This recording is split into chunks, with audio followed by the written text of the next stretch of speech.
Welcome to the channel guys.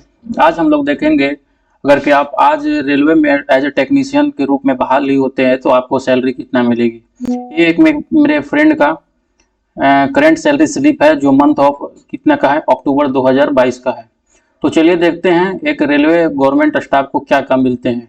और सबसे पहली बात, हमको प्राउड है अपने देश पर कि G20 का जो सम्मेलन होने वाला है 2023 का, वो भारत में होने वाला है। तो चलिए अपने वीडियो को शुरुआत करते हैं। ये एक मेरे जो दोस्त हैं, उनका जो आप जैसा देख सकते हैं ज्वाइनिंग उनका हुआ था 2/9/2020 को हुआ था, यानी कि लगभग 1 साल हो गए इनको ज्वाइनिंग किए हुए, 2 साल हो गए, बल्कि 2022 का है तो सॉरी।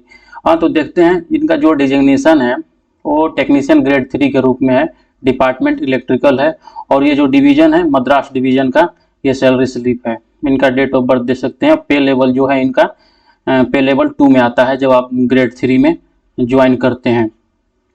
तो देखते हैं, और फिर जो इनका नेक्स्ट इंक्रीमेंट का डेट है वो इंक्रीमेंट इनका लगने वाला है नेक्स्ट 1/7/2022 को। और स्टेशन में देखते हैं ऑडी, और बस, और बाकी जो यहाँ पे जो चीज़ लिखे हुए हैं ये थोड़ा सेक्रेट होते हैं, इसलिए हम इसको हटा दिए हैं। बाकी नीचे देखते हैं इनका जो लीव बैलेंस, यानी कि इसमें सारा कुछ आपको लिखा रहता है पे स्लिप में। लीव बैलेंस यानी कि 1/10/2022 तक इनके पास कितना लीव बचा हुआ है। LAP बचा हुआ है 75 दिन, LHAP बचा हुआ है 50 दिन। ये LAP क्या होते हैं, LHAP क्या होते हैं, ये सारा चीज़ हम आपको कोई नेक्स्ट वीडियो में कभी बता देंगे। नेक्स्ट देखते हैं क्या क्या सैलरी में मिलते हैं। सबसे पहले होती है बेसिक पे। बेसिक पे यानी कि जब आप एज ए टेक्नीशियन रेलवे में ग्रेड 3 ज्वाइन करते हैं तो आपका बेसिक पे जो होता है 19,900 होता है, यानी कि इनका एक इंक्रीमेंट लगा हुआ है 21,100 इनका बेसिक पे है। और नेक्स्ट देखते हैं जो डियरनेस अलाउंस। डियरनेस अलाउंस जो होता है government of India time to time इसको चेंज करती रहती है। अभी जो डियरनेस अलाउंस है वो 38% पे आपको ये बताया जा रहा है। अभी 38% है, आने वाले समय में आप जब ज्वाइन कीजिएगा तो मे भी ये बढ़ के 50% भी हो सकते हैं। और जब भी, अब इसका अलग से मैं इसका फंडा होता है कि 50% होने पर क्या होता है, मैं उसको कभी नेक्स्ट वीडियो में आप लोग कमेंट कीजिएगा, मैं बता दूंगा। अभी देख लीजिए, अभी जो गवर्नमेंट ऑफ इंडिया का डियरनेस अलाउंस है वो 38% है, तो यहाँ पे 38% के हिसाब से मैं कैलकुलेट किया हुआ है इसमें। और ये जो एरियर ऑफ DA होता है ये हमेशा नहीं मिलते हैं। जैसे कि DA जो होती है, DA एक लगती है जनवरी में और एक लगती है जुलाई में। तो जनवरी का जो डिक्लेरेशन आते आते हो जाते हैं फरवरी मार्च, और ये जुलाई वाले को जो डिक्लेरेशन आते आते हो जाते हैं सितंबर और अक्टूबर।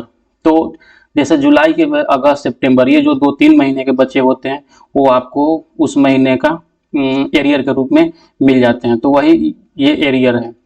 और उसके बाद देखते हैं house rent allowance. House rent allowance को गवर्नमेंट ऑफ इंडिया ने 3 भागों में बांट रखा है, X, Y और Z।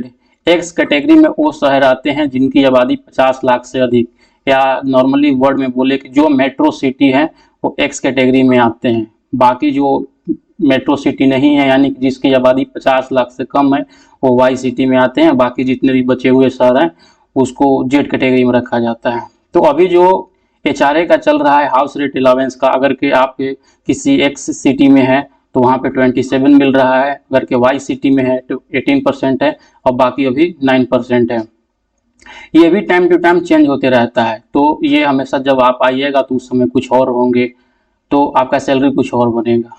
तो उसके हिसाब से मैं यहाँ पे जो कैलकुलेशन करता हूँ, कैलकुलेशन आता है वो 5,697 रुपये आता है।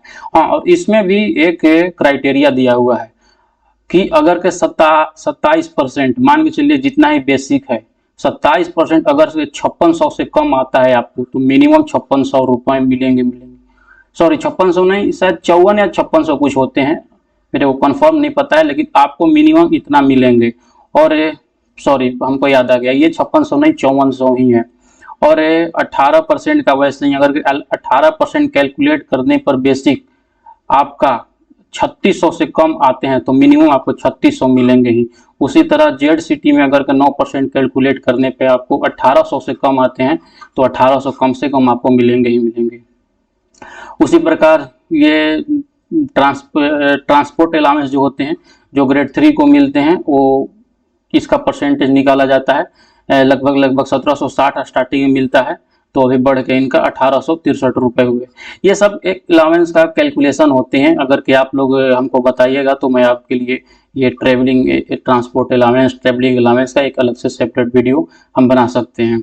बाकी नेक्स्ट देखते हैं, ये भी वो लेट से आया है इसलिए यहाँ पे अलावेंस उसको एरियर के रूप में दिया गया है।